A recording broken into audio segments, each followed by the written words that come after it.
महागाथा book का तीसरा अध्याय है ये। इसमें शिव भगवान का उदय कैसे हुआ उसके बारे में बताया गया है।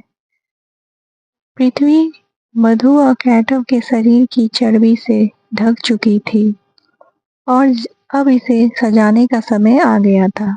ब्रह्मा ने सुमेरु, कैलाश, हिमालय और मलय सहित 8 प्राथमिक पर्वत और जम्बूद्वीप, कुशद्वीप और पुष्कर द्वीप सहित 7 द्वीप महाद्वीप बनाए। इस नवजात दुनिया को दूध पिलाने के लिए नदियाँ और महासागर बनने लगे। सोने के अंडे के अंदर सब कुछ था, भ्रूण था और निर्माता उन्हें अब प्रकट कर रहे थे।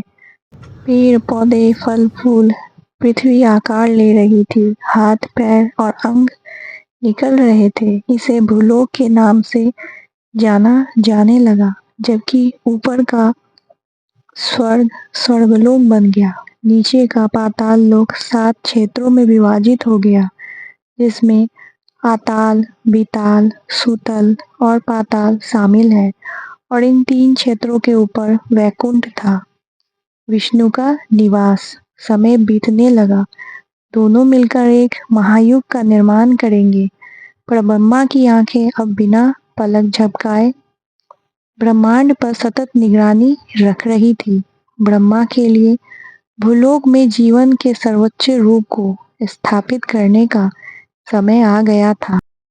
मनुष्यों को अपनी ही छवि में बनाने का समय आ गया था और यही पगली मुसीबत उनके सामने आई। उन्होंने अपनी आंखें बंद कर ली और अपने मन से कुमारों या 4 बाल ऋषियों को बाहर निकाला। उनके नाम सनक, सनातन, सनदन और सनत कुमार रखे गए। वे सृष्टिकर्ता के प्रथम पुत्र थे। उनकी औरा से उत्पन्न प्रथम प्राणी उनके मानस या मन से प्रक्षेपित होने के कारण वे उनके मानस पुत्र कहलाए और चूंकि वे संख्या में 4 थे, इसीलिए उन्हें चतुर्सन भी कहा जाता था। जैसे ही ब्रह्मा ने पितृ प्रेम की पहली पीड़ा का अनुभव किया, उन्होंने भाइयों को बताया कि उन्हें एक उद्देश्य के लिए उत्पन्न किया है।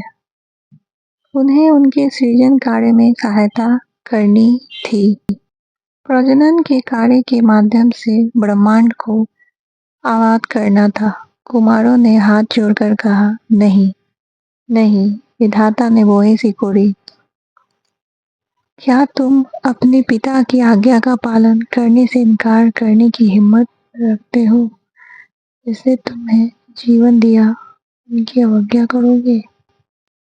हमें क्षमा करें परमपिता, उन्होंने उत्तर दिया। हम आपके आभारी हैं कि आपने हमें बनाया है, लेकिन हम जीवन और मृत्यु के चक्र में सीमित नहीं रहना चाहते। जब हमारे चारों ओर का ब्रह्मांड अनंत है, तो किसी सीमित चीज के प्रति समर्पित क्यों होना चाहिए? हम उस पर ध्यान करना पसंद करेंगे, पर ब्रह्मा की आकर्षक प्रकृति पर। हम सत्य और पवित्रता के व्यक्ति हैं और केवल वे ही हमें तृप्त कर सकते हैं। ये नस्व संसार नहीं, बल्कि परे के संसार। क्या आप चारों दिशाओं को हम चारों को पुकारते हुए नहीं सुनते? घबराए हुए ब्रह्मा ने सृष्टि के लिए उनसे विनती करना शुरू कर दिया। उन्हें याद दिलाया कि उनके इनकार से सब कुछ बेकार हो जाएगा, लेकिन चतुर्सन ने उनकी बात नहीं मानी। प्रचार करने से ज्यादा वे पूछताछ करने में रुचि रखते थे। उन्होंने सृष्टिकर्ता से वरदान मांगने की विनती की। हमें आशीर्वाद दे परमपिता कि हम कभी बूढ़े ना हो, कि हम हमेशा कुमार बने रहें, बाल संत अनंत काल तक ज्ञान प्राप्त करते रहे और हस्तांतरित करते रहे। ब्रह्मा ने कुछ और तर्क दिए, लेकिन अंततः हार मान ली। अपने मानस पुत्रों को जाते देख उनके अंदर तीव्र क्रोध उमड़ रहा था।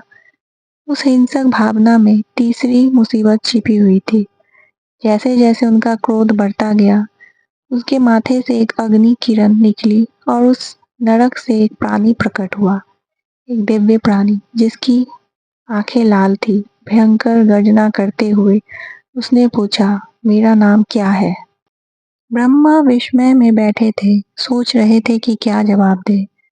अब जब वो और जोर से दहाड़ रहा था तो उनकी आंखें सल्फरिक की तरह चमकने लगी।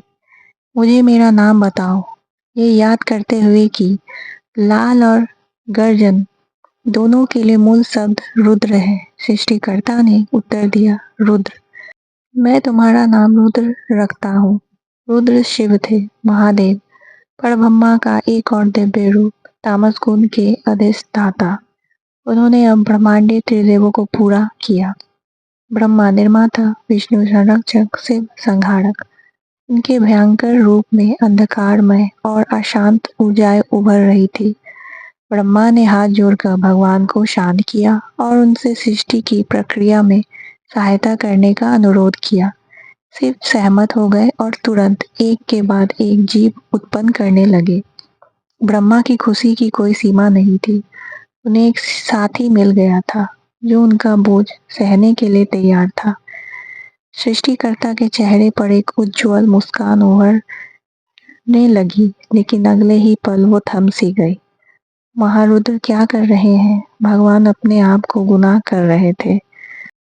माइटोसिस से गुजरने वाली कोशिका की तरह वो अपनी प्रतिकृतियां पैदा कर रहे थे। सभी रुद्र एक एक करके, जैसे दर्पण में एक छवियों की एक असेंबली लाइन हो, और जैसे ही ये पर्याप्त रूप से भ्रमित करने वाला नहीं था, वे सभी उनके जैसे अमर थे। उनमें से हर एक 11 रुद्र अब ब्रह्मा के सामने खड़े थे। जब उन्होंने भयभीत होकर अपनी भुजाएं उठाई, रुको रुको, आप ऐसा नहीं कर सकते महादेव। क्या करना है? अमर प्राणियों को जन्म दो। क्यों नहीं? संपूर्ण ब्रह्मांडीय संतुलन बिगड़ जाएगा। सृष्टि को नश्वर प्राणियों को जन्म देना होगा। उन्हें इस ब्रह्मांड की तरह फिर से सृजन लेने के लिए मरना होगा जिसमें वे रहते हैं। केवल इसी से सृजन, संरक्षण और विनाश का चक्र चलेगा। हम पृथ्वी पर अमर प्राणियों को नहीं रख सकते। क्या आप नश्वर प्राणियों को उत्पन्न नहीं कर सकते? शिव ने अपना सिर हिलाया। मैं केवल अमरत्व उत्पन्न कर सकता हूँ। यदि इससे आपकी प्रक्रिया निरर्थक हो जाती है तो मैं इसका हिस्सा नहीं बन सकता। मैं इसके बजाय ध्यान करना पसंद करूंगा। जब भगवान 11 रुद्रों को छोड़कर चले गए तो ब्रह्मा ने उन्हें देखा। एक ओर उनके मानस पुत्रों ने एक भी प्राणी को जन्म देने से इनकार कर दिया था और दूसरी ओर शिव ने अनेक प्राणियों को जन्म दिया था। ना तो अभाव और ना ही बहुतायत ने उनके ब्रह्मांड की मदद की थी। रुद्र अब रहने के लिए जगह की मांग कर रहे थे और सृष्टिकर्ता ने उनके लिए 11 स्थान निर्धारित किए। एक को हृदय आवंटित किया गया, 5 को इंद्रियां दी गई और शेष 5 को तत्व दिए गए। रुद्र चले गए और ब्रह्मा फिर से अकेले रह गए, खुद को बेहतर न जानने के लिए कोसते हुए, ये ना समझने के लिए कि महादेव जिनका पवित्र कार्य विनाश करना था, सृजन नहीं कर सकते, कि ब्रह्मा, विष्णु और शिव के बीच श्रम का त्रिगुण विभाजन पवित्र था और ब्रह्मांड कभी भी उन रेखाओं को धुंधला नहीं कर सकता। सृजन केवल उन्हीं का कर्म था और उन्हें इसे स्वीकार करना होगा। उन्होंने फिर से वागदौड़ संभाली, जिससे अंतिम संकट का रास्ता साफ हो गया।